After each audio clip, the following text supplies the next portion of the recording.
देखिए टॉपिक है कौन सा, विभव और विभवांतर। ये टॉपिक इंपॉर्टेंट है, विभव और विभवांतर।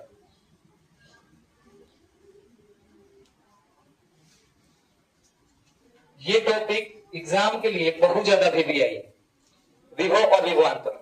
हम आपके पहले इस क्लास में बता दिए थे कि पूरे भौतिक जगत में विभव को परिभाषित ही नहीं किया गया है।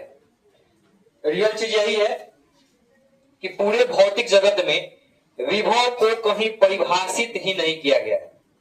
फिर दिमाग में बात आया कि विभव का कोई परिभाषा नहीं है तो विभव टॉपिक पढ़ते किस लिए हैं? तो नॉर्मल सा ये चीज याद रखिए कि जो विभव की उत्पत्ति हुई है वह विभवांतर से हुई है। जो विभव की उत्पत्ति हुई है वह विभव की उत्पत्ति कहां से हुई है? विभवांतर से हुई है। ठीक है, अगर हम देखते हैं तो विभव के अंतर से ही हमें विभवांतर की प्राप्ति हुई है। सबसे पहले देखते हैं कि विभवांतर होता क्या है। यह विभवांतर होता क्या है? विभवांतर को हम लोग पोटेंशियल डिफरेंस बोलते हैं और विभव को हम लोग पोटेंशियल बोलते हैं। ठीक है, तो हम आपको एग्जाम्पल के साथ बहुत उदाहरण देकर समझाए थे कि आखिर विभवांतर को कैसे समझेंगे। इसके लिए मैंने क्या किया था, इसको समझने के लिए हमने सपोज दैट आप एक एग्जाम्पल समझिए। जैसे मान लीजिए ये पानी का टंकी हो गया, ये पानी की टंकी हो गई। ठीक है, अब एक चीज बताइए हमको, अगर एक पानी की टंकी ठीक इसी समान एक और पानी की टंकी है, इसी के समान एक और पानी की टंकी है, क्या अभी इस पाइप, यहां से अगर पाइप डालते हैं तो क्या इस पाइप से इस पाइप में पानी का फ्लो होगा? अभी फ्लो होगा? क्यों फ्लो नहीं होगा? क्योंकि दोनों का अंतर क्या है? बराबर है। मतलब दोनों का लेवल क्या है? समान है। और जब लेवल समान होता है तो क्या पानी का फ्लो इस टंकी से इस टंकी में होगा? नहीं होगा। दूसरा स्टेप दिखाते हैं। दूसरा स्टेप में ये होगा कि अगर यही टंकी को यहाँ पे, एक टंकी यहाँ पे लेकर रख दे रहे हैं, ध्यान समझिएगा, एक टंकी को हम यहां लेकर रख दे रहे हैं और मान लीजिए ये पूरा टंकी फुल है। ठीक है, क्या अब यहां से इसमें पाइप डालेंगे तो बताइए अब पानी का फ्लो होगा कि नहीं होगा? अब पानी का फ्लो आसानी से होगा। और पानी का फ्लो क्या होगा? आसानी से होगा। तो इससे स्पष्ट क्या हो जा रहा है कि जैसे पानी के फ्लो के लिए लेवल का डिफरेंस होना चाहिए, अगर दोनों का लेवल एक समान होगा तो क्या पानी का फ्लो होगा? नहीं होगा। ठीक वैसे ही अगर लेवल का डिफरेंस होगा तभी क्या होगा? पानी का फ्लो होगा, अन्यथा पानी का फ्लो नहीं होगा। बस यही खेल विभवांतर में होता है। विभवांतर में सपोज कीजिए अगर हम आपको स्पष्ट कर दें कि यहाँ पे दो आवेश है और दोनों आवेश पे जो विभव है वह विभव एक समान है। दोनों आवेश पर विभव एक समान है। ध्यान समझिएगा सब कोई। जब विभव एक समान हो जाता है, यहां पे देखिए, जब जैसे पानी का लेवल यहां पे क्या था? बराबर था, तो पानी का फ्लो नहीं होगा। ठीक वैसे ही दोनों का विभव समान होगा तो आवेश का प्रवाह होगा? आवेश का प्रवाह नहीं होगा, यानी यहां पे भी का प्रवाह नहीं होगा। ठीक है, यहां पे भी का प्रवाह नहीं होगा, यहां से विभवांतर का फ्लो यहां पे नहीं होगा। अब जैसे पानी के डिफरेंस के लिए पानी का डिफरेंस होगा तो धारा का पानी का लेवल डिफरेंस होगा तो क्या होगा? पानी का प्रवाह होगा। ठीक उसी प्रकार यहां पे देखते हैं कि यहां पे आवेश का फ्लो होने के लिए विभव में डिफरेंस चाहिए। किसमें डिफरेंस चाहिए? विभव में। जब विभव में डिफरेंस होगा तभी आवेश का प्रवाह आसानी से होगा। जैसे इस टंकी में डिफरेंस हुआ तो पानी का फ्लो हुआ, ठीक वैसे ही विभव में जब डिफरेंस होगा तो आवेश आवेश का फ्लो होगा। बात समझ आ रहा है ना? जिस प्रकार ये टंकी अगर बराबर था तो अभी पानी का फ्लो नहीं हो रहा था। अगर टंकी बराबर था तो क्या हो रहा था? पानी का फ्लो एक टंकी से दूसरे फ्लो में हो रहा था, नहीं हो रहा था। ठीक वैसे ही अगर दोनों पर विभव समान होगा तो आवेश का प्रवाह होगा, नहीं होगा। आवेश का प्रवाह होगा, कभी नहीं होगा। किसी अब क्या होगा? आवेश का प्रवाह तभी संभव होगा जब विभव क्या हो, विभव में डिफरेंस हो, विभव में अंतर हो। और वही विभव में जब अंतर हो जाता है ना तो उसी को हम लोग विभवांतर बोलते हैं। और जहां विभवांतर होता है वहीं पे विभव का फ्लो, मतलब वहीं पे आवेश का फ्लो होता है। और समझा गया कैसे विभवांतर होगा? कैसे देखिए, अब वहीं से इस विभवांतर से ही विभव का परिभाषा निकला है। लेकिन सबसे पहले अब हम लोग क्या समझेंगे? अब हम लोग बता रहे हैं कि विभवांतर आखिर होता क्या है और किस प्रकार कार्य करता है। देखिए ध्यान से,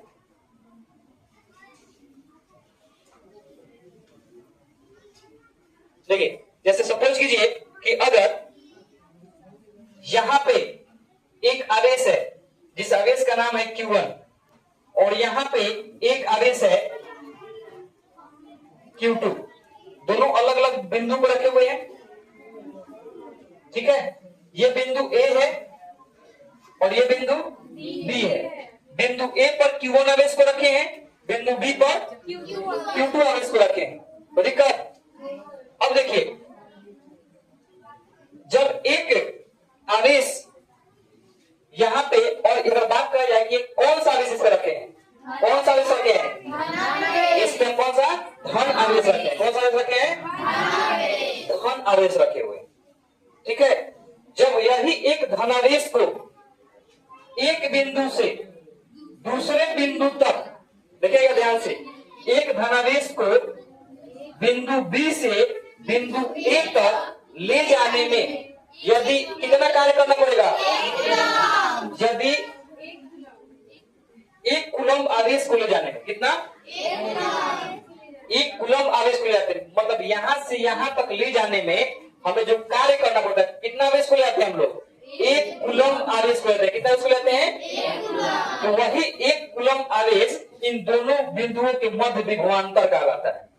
ठीक है, मान लीजिए कि यदि एक कूलम्ब धनावेश को, ऐसे भी बोल सकते हैं, परिभाषा कोई गलत नहीं होगा, यदि एक कूलम्ब धनावेश को एक बिंदु से दूसरे बिंदु तक ले जाने में किया गया कार्य इन दोनों बिंदुओं के मध्य क्या कहलाता है? विभवांतर कहलाता है। आप तो सर आप जो परिभाषा कल लिखवाए थे तो डिफरेंट परिभाषा था, है ना?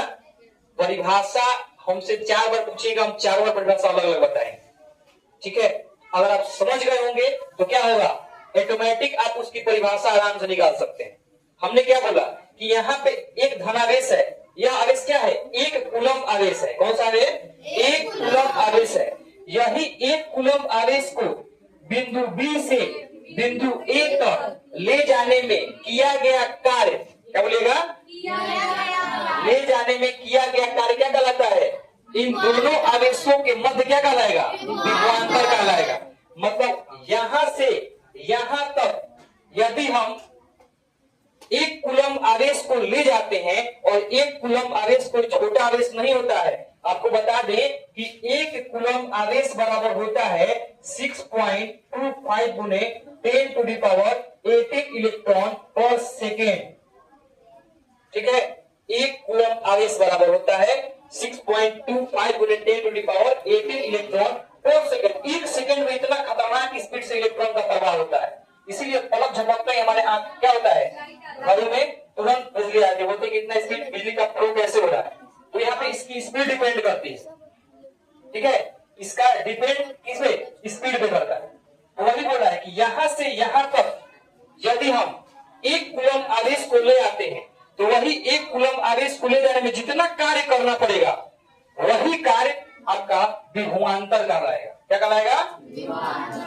मतलब ऐसे समझ सकते हैं यहां से कि V अगर B से A, क्योंकि विभवांतर को हम लोग V से सूचित करते हैं। किससे सूचित करते हैं? V से। तो V B से A तक ले गए तो V B से A तक ले जाने में किया गया कार्य कहां से? अब यहाँ पे ले जा कार्य कहां से कहां तक कर रहे हैं? A से B तक कर रहे हैं ना, वही B से A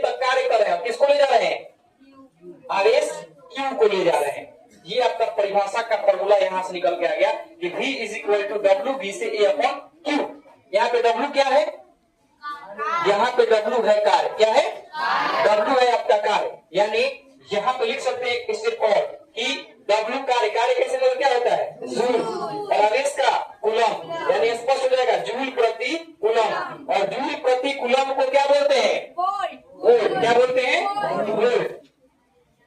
और आपको बताया था ना कि वोल्ट कौन थे, वोल्ट एक वैज्ञानिक का नाम है जिनका पूरा नाम क्या है, अलेसांद्रो वोल्टा, क्या नाम है, इन्हीं के सम्मान में हम लोग विभवांतर के SI मात्रक को वोल्ट बोलते हैं, क्योंकि कहीं कहीं एग्जाम्पल में या फिर ऑब्जेक्टिव टाइप क्वेश्चन में पूछ सकता है कि विभवांतर का SI मात्रक क्या होता है, तो ऑप्शन में कहीं जूल प्रति कूलम भी दिया होगा तो उसको गलत मत काटिएगा, क्योंकि जूल प्रति कूलम भी होता है और वोल्ट भी होता है, दोनों कैसे मतलब क्या होता है, वोल्ट ही होता है, ठीक है।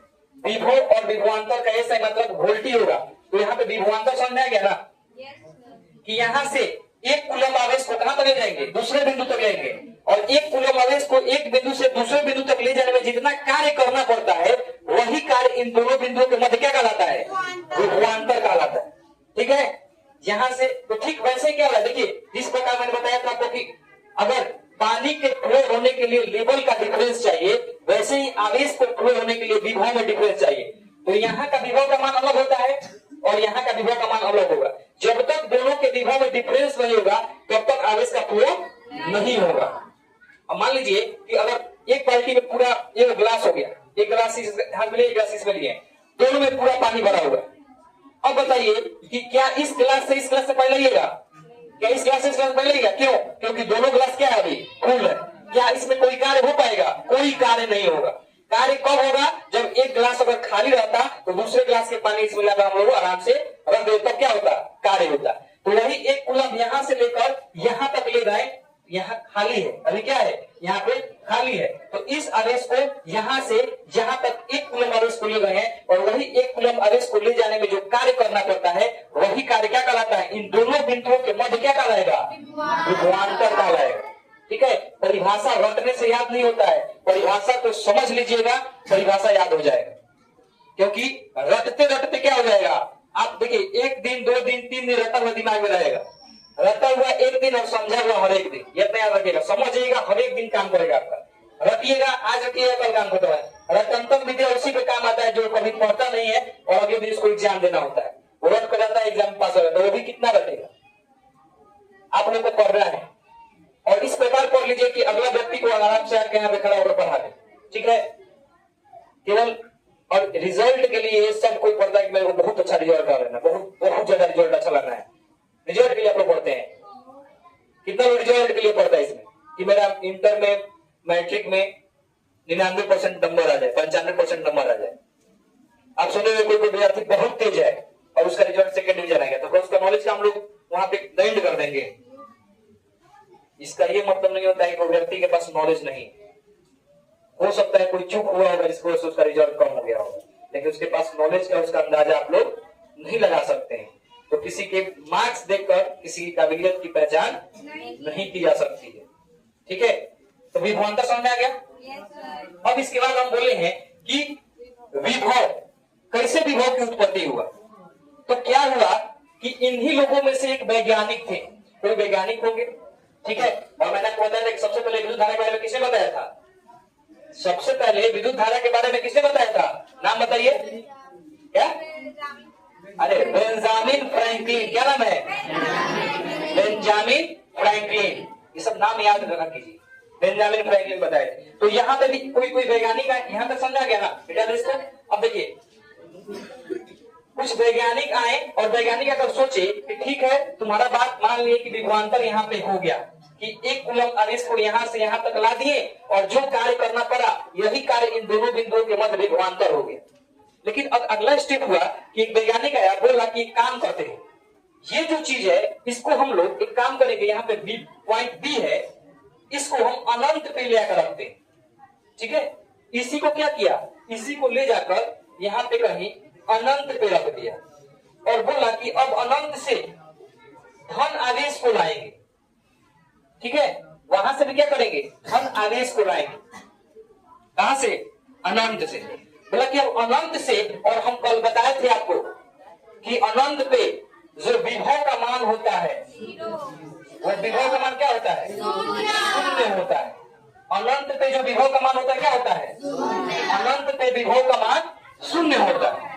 ठीक है, तो क्या हुआ कि अनंत पे ले जाकर, यहाँ पे विभव का मान तो शून्य है, अगर डिफरेंस होता तब ना देखते जी, डिफरेंस है ना, यहाँ पे शून्य है, यहाँ पे आवेश को लाना है हमको। अब यहाँ पे क्या है, प्लस क्यू आवेश है, यह हम प्लस क्यू आवेश को अनंत से कहा लाना है, बिंदु P। मान लीजिए कि यहाँ पे एक बिंदु हम मान ले रहे हैं, कोई बिंदु अब इसको लगा दे रहे हैं, यहाँ पे मान लीजिए कोई एक बिंदु लाकर यहाँ पे एक बिंदु पे हमको आवेश को लाना है। बिंदु का नाम क्या है, बिंदु P। लिख दीजिए बिंदु P पर क्या लाना है, हमको आवेश को लाना है। ये धनावेश है, यहां से यहां तक हमको आवेश को लाना है। कौन सा आवेश को लाना है, कहां से लाना है, अनंत से लाना है। तो जब अनंत से धनावेश को एक बिंदु पर लाते हैं, तो लाने के वक्त यहाँ भी क्या होता है, कार्य करना पड़ता है। कोई भी काम को करने के लिए सबसे बड़ी चीज है कि भाई अब कुछ भी करें तो कार्य करने, एकदम कार्य तो करना पड़ेगा, बिना कार्य का कुछ होगा नहीं होगा। तो यहाँ से यहाँ तक जो लाने में किया गया कार्य होता है, वही कार्य इस बिंदु पर क्या कहलाता है, विभव कहलाता है। तो विभवांतर से क्या निकला, विभव का परिभाषा क्या, अपना विभव का कोई परिभाषा था, अपना विभव का कोई परिभाषा नहीं था। परिभाषा किसका था, विभवांतर का। विभव का अपना कोई परिभाषा ही नहीं था। इसलिए मैंने आपको फर्स्ट टाइम बताया कि विभव का परिभाषा निकला है विभवांतर से। तो विभवांतर के एक आवेश को अनंत पे ले जाकर रख दिए, तो वही अनंत से जब एक बिंदु पर हम लाए, तो विभव का परिभाषा दो आवेश था, इस आवेश को अनंत पे ले जाकर रख दिए। और बोले कि अब चलकर देखो कि तुम कितना कार्य कर रहे हो। तो जैसे इसको अनंत पे ले जाकर रखे और यहाँ से यहाँ तक आए, तो वही जो किया गया कार्य W था, वही उसका विभव वाला है। तो यहाँ से यहाँ तक लाने में किया गया कार्य क्या हो गया, W। क्या हुआ, W। यहाँ से यहाँ तक किया गया कार्य क्या हो जाएगा, W हो गया। तो फिर विभव को भी किसे सूचित करते हैं, यहाँ पे हम पढ़ रहे हैं विभव। ठीक है, इसको भी V से सूचित करते हैं। किसे करते हैं, V से। तो ठीक वही है, V क्या किए हैं, यहाँ से यहाँ तक क्या किए हैं, कार्य किए हैं ना, ला किसको रहे, आवेश Q को। तो V बराबर W अपॉन Q। फिर W क्या होता है, कार्य होता है ना, कार्य कैसे पता क्या होता है, जूल। आवेश का कूलम, तो जूल प्रति कूलम, इसको सम्मान में वोल्ट के नाम से जानते हैं। किसके नाम से जानते हैं, वोल्ट के नाम से। तो स्पष्ट हो गया कि विभव तथा विभवांतर का इस सही मतलब क्या हुआ, तो ये किसका फॉर्मूला हो गया, ये हो गया विभव का। किसका हो गया, अगर हम यहाँ पे विभवांतर का लिखे तो विभवांतर में क्या था कि B से अगर A तक आते हैं तो क्या हो जाएगा, W। B से A अपॉन क्या हो जाएगा, Q। तो ठीक वैसे ही इसका भी क्या हो जाएगा, जूल प्रति कूलम। ठीक है, और इसको भी क्या बोलेंगे, वोल्ट। यानी स्पष्ट हो गया कि विभव और विभवांतर का दोनों का SI मात्रक क्या होता है, वोल्ट ही होता है। और वोल्ट का पूरा नाम क्या होता है, अलेसांद्रो वोल्टा। नाम याद रखिएगा, क्या नाम है, अलेसांद्रो वोल्टा। ठीक है, इनके सम्मान में बोला जाता है। जितने भी देखिए ओम जो है, ओम वैज्ञानिक का नाम है, कूलम वैज्ञानिक का नाम है, वोल्ट वैज्ञानिक का नाम है, ये सब किसी न किसी वैज्ञानिक का ही नाम होता है। तो दिक्कत समझ में आ गया ना, विभव और विभवांतर। बोलिए, जिनको भी दिक्कत होगा जाकर वीडियो देख लीजिए। ठीक है।